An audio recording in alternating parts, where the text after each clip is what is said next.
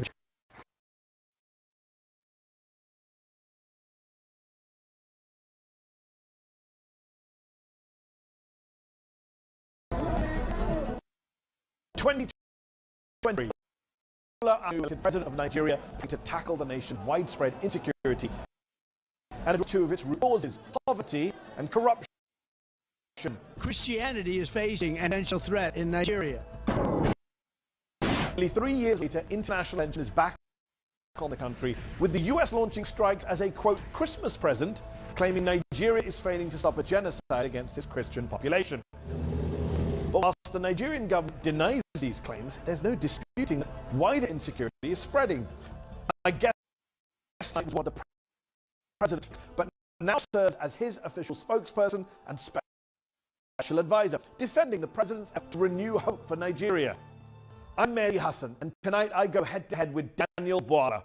I'll challenge him on Trump's Christian genocide claims, the Nigerian government's failures to protect their own people, and whether President Tinubu profits from corruption.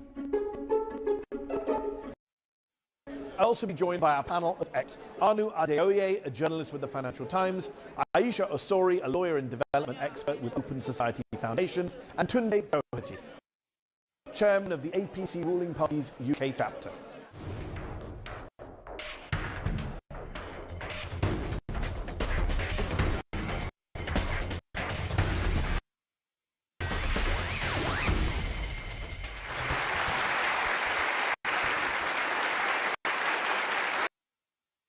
Daniel Bwala, thank you so much for joining me on Head to Head. Nigeria is a proud, sovereign, independent nation, a powerhouse in Africa. So why did you just let Donald Trump and the United States bomb your country on Christmas Day? The United States government did not bomb our country. The decision by the US government was anchored on the intelligence sharing between Nigeria and the United States and the agreement on the operation. So Donald Trump just didn't bomb Nigeria on his own whim? No. The US Secretary of State, Marco Rubio, called on Foreign Affairs Minister when the decision was made to strike, and the Foreign Affairs Minister... The joint operation, you're saying? Yes, it was on the Nigerian... What I don't understand is, how can it be a joint operation? Yeah. When Donald Trump says that there is a genocide going on against Christians carried out by Muslims with your government turning a blind eye, you've called that narrative a hoax. You say it creates discord in Nigeria. Right. So when Donald says he's bombing Nigeria to protect Christians from a genocide, is he lying? We both disagree as to whether the so-called genocide in Nigeria was against Christians. We believe that it is a targeted killing by insurgents, Boko Haram bandits, and all of these criminal elements against the people of Nigeria. Christians, Muslims, and those who have not identified with any religion. Donald Trump believed it is Christians. We now felt, rather than arguing about whether it is against Christians or not, there is one area we both agree, that we have a joint interest in the fight against terrorism. But you're fine with the fact that his motivation is something you disagree with. You think it's a hoax? Yes, because... So when Donald Trump says there is a genocide against Christian Nigeria, is he telling the truth? In the sense that, yes, Christians have been affected, but the whole truth is that both Christians you call it a hoax. Not identified. It's the narrative of Christian genocide. Anybody's entitled to it. Is he right or wrong? We believe there is a targeted killing of all Nigerians shown. And that is where we are focused on fighting terrorism. Let's talk about the terrorism. Right. Trump claimed he targeted, quote, this terrorist scum. Right. And every camp got decimated. But a lot of investigative reporting on the ground shows that few, if any, combatants were killed. Some bombs landed in an empty field. A local leader in one of the districts said the same militants we knew were still there, loitering around our communities. No, there were killings of terrorists. That's not what local leaders So I can quote that testified. Arise News Television did. Okay. So there was the... You're not on the ground, with respect. No, I didn't. Aji Bunu, who's the traditional ruler of the district, says, we saw no dead bodies, even where the bombs fell. No, because the bomb didn't fall in the town, at the camp, that enclave, where the guys... Are you okay with having the Americans bomb Nigerian people's homes? I'm not aware of that one. You're not aware of Morenike Saka, who said, I began to scream for help. I had to crawl my way out of the room. The missile tore through her apartment building, according to the Washington Post. How about Musa Soliu? I was in my room. I was buried under the ruins. I don't know how to restart my life. Houses were not destroyed. Are you telling us that Nigerian citizens are lying about being bombed by the I'm saying that the military operation that was conducted on that day was targeted as terrorists, and we hit them. You have a history of not hitting terrorists and hitting civilians. You know that, right? Your country. I'm not aware. Well, on December 21st, the Nigerian Air Force said that they handed over compensation to people who were hit in an accidental airstrike on Christmas Day 2024. Do you just bomb every Christmas? When and when? Christmas Day 2024 and Christmas Day 2025.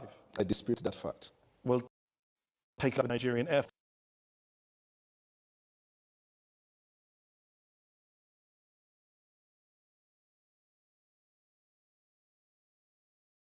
Let me ask you this. Came to office in 2023. This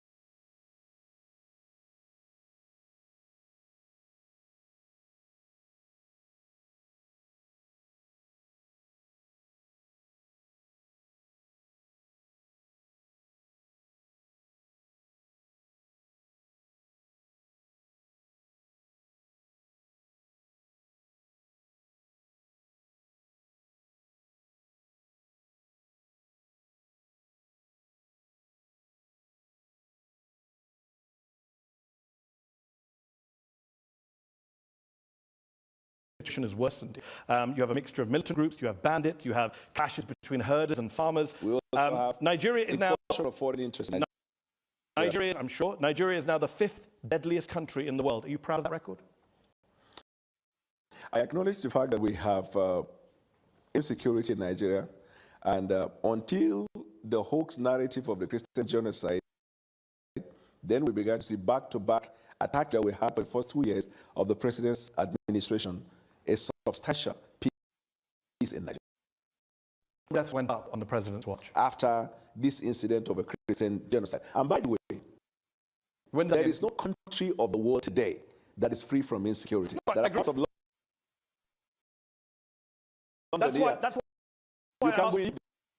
Okay, we're not bombing London to root out militant training camps. But you have had so many of the bombing on behalf of the United Kingdom by the United States. Since you're making rather spurious comparisons. No, the context 11,000 people were killed in conflict in Nigeria in 2025. That is up from 8,700 in 2023. That is a 20% increase in the number of Nigerians killed since your party and your president came to office. That's a pretty awful record. It's awful. And we're fighting hard, and that's one of the reasons why the president traveled to Turkey, where we had bilateral agreement to deal with the security. That's why we're cooperating with the United States of America. That's why we're cooperating with any country of the world. The reason is because since 9/11, terrorism is a global phenomenon. Agreed. And so every country is involved in it. But it's getting worse in Nigeria. That's the problem. I can't say it is getting worse. You just agreed when I gave you the numbers. So I say 700 killed in 11,000 killed in 2025. That's getting worse. How many people were killed in this last year? In conflict-related violence. Probably so this is not a conflict. This is an act of terrorism. Okay. So how many people were killed in the United States in terrorism? This is part of what Donald Trump, many years ago in his first time, classified the Western media as fake news. The reason is because context matters. This is not Western media. You are well aware. aware. This is armed conflict location and event data. ACLA, the most restricted group that counts conflict-related violence around the world. Let me ask you, where there is a terrorist attack, I can also give you another source. Conflict? National Human Rights Commission. This is a Nigerian group. 2,266 people were killed by bandits or insurgents in the first half of 2025. That's more than were killed in all of 2024. You are failing. Amnesty International says you are failing at security. The numbers don't lie. It's unfortunate, and as a government, and it's getting worse. Working day and night and it's to getting deal with worse. that situation. I don't agree with the fact that it's getting worse. Have more people die in 1 year than the previous year. Context matters. What's the context? The context is not getting worse. What context is not getting worse? The context is that it is not getting worse because you see, this is a water, right? Okay. If you have the water half, you could say half glass filled or half empty. Yeah. Isn't it right? Yeah. So the Western media always see Nigeria, Africa, and some of the activities in Africa as half empty.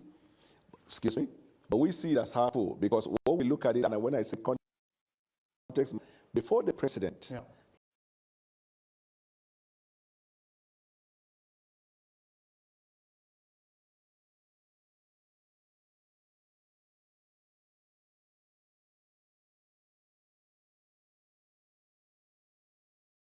took the oath of office, we knew the situation in Nigeria. And you made it worse. When he made the decision to take bold step to put Nigeria better aware of the fact that it was going to incense lots of people. Okay.